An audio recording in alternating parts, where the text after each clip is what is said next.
Okay, today we are diving into one of the absolute cornerstones of modern finance, modern portfolio theory, or MPT. And you know what? We're going to do it by thinking like a general manager trying to build a championship sports team. So let's get into it and start building our winning portfolio. This right here, this is the big question. It's the one every single investor, from the pros on Wall Street to MBA students like you, has to figure out. It's never just about picking the hottest stocks. No, it's about building a solid team of assets that can perform consistently whether the market's up or down. You see, at its core, investing is all about this constant balancing act between reward and risk. And modern portfolio theory gives us the playbook, the quantitative framework to do this strategically. Just think of it like a super detailed scouting report. It's telling us, hey, you can't just have a team full of star quarterbacks. You need a balanced roster where all the players' skills actually complement each other. So, to build that team, we first have to analyze the individual players, or in our case, the assets. And MPT boils this all down to two key statistics that every good scout, every good investor absolutely needs to know. First up on our scouting report is expected return. Just think of this as the asset's offensive power.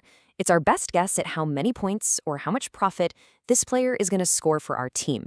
And it's not just a simple average of what it did in the past. No, it's a forward-looking guess based on a few different possible scenarios. So how do we actually figure that out? Well, this table lays it all out.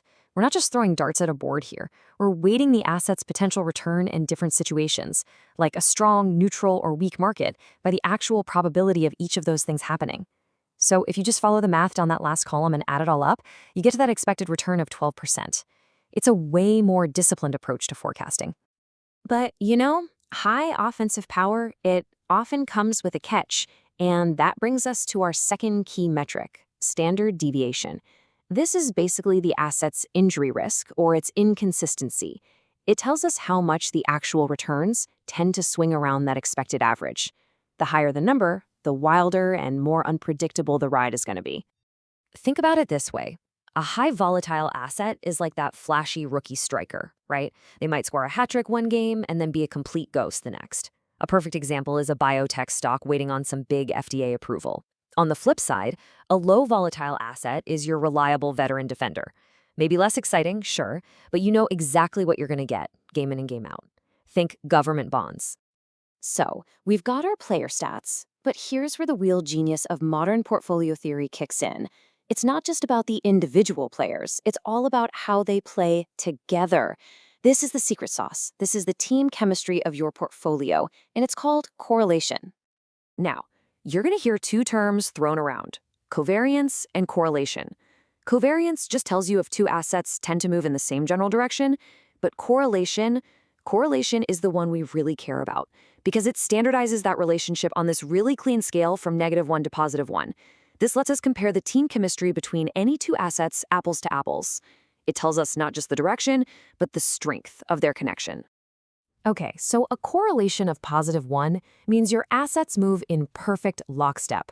This is like having two star strikers whose success is completely tied to the exact same offensive strategy. If that strategy fails, they both fail. There is zero, and I mean absolutely zero, diversification benefit here. Now, a correlation of 0, this is where things get interesting. The assets have no statistical relationship at all. This is like your star striker and your star goalie. The striker having an off day tells you absolutely nothing about how the goalie is going to perform. Combining players like these starts to build a much more resilient team. And then the holy grail, a correlation of -1. These assets move in perfectly opposite directions. Think of an asset that does great when the economy is booming, like luxury cars, and you pair it with an asset that does well in a recession, like a discount store. One zigs, the other zags. This is where you get the maximum possible risk reduction. And look, this isn't just some nice idea. It's the mathematical heart of the entire theory. As this quote points out, when you actually look at the formula for portfolio risk, it's that covariance term that is the, quote, exclusive source of all diversification benefits. It's literally the math behind the magic of team chemistry. Okay, so we get the player stats. We get the importance of team chemistry. Now, how do we actually put it all together to draft our dream team? This is where the theory gets really visual and honestly pretty cool. First thing we do is map out all the available players, all the individual stocks, bonds, you name it, on a chart. On the horizontal axis, you've got risk, or standard deviation, and on the vertical axis, you have expected return. This scatter plot is our entire investment universe. Next, we use the power of correlation to start combining these assets into different teams or portfolios. And the efficient frontier is this curve that connects all the best possible teams. For any level of risk you're willing to take, the portfolio that sits on this line gives you the absolute highest possible expected return. Anything below that curve, it's just suboptimal. But wait, we can actually do even better. Let's add a guaranteed player to the mix, a risk-free asset like a US Treasury bill. You can see it anchored there on the chart with zero risk. By drawing a line from that risk-free rate so it just touches our curve, we create something new, the capital allocation line. And this new straight line represents an even better set of investment choices. And here it is, the key to the whole thing, that single point where the line just kisses the curve. That is the tangency portfolio. This is it. This is the theoretically perfect roster of risky assets for any investor, no matter how much or how little risk they want to take. So why is it the best? Because it has the highest possible Sharpe ratio. And the Sharpe ratio is the ultimate bang for your buck metric in finance. It tells you exactly how much extra return you're getting for every single unit of risk you take on. The tangency portfolio maximizes this value, making it the most efficient portfolio in the entire universe of options, period. All right, let's bring this all home. What do you really need to remember for game day? Whether that game is managing your own money or absolutely crushing a consulting or finance interview. But first, a really important reality check. MPT is a powerful model, for sure, but it has its limits, and its biggest weakness is that during a major market crash, that team chemistry we talked about can totally break down. Correlations between different assets can all shoot towards +1, which means everything goes down together. The diversification benefit literally vanishes right when you need it the most. So here are the 3 things to really lock in. Number 1, return is simple, but risk is complex. A portfolio's return is just a weighted average, but its risk is all about that correlation.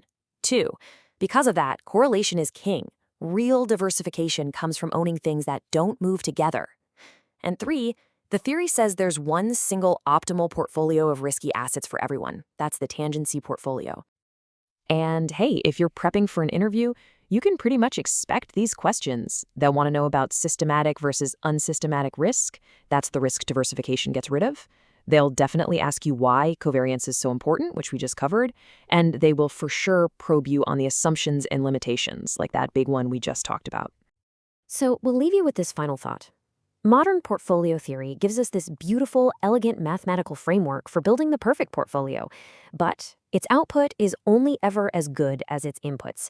The real challenge, the true art of investing, is in trying to accurately forecast those expected returns, those volatilities, and most importantly of all, the correlations of the future.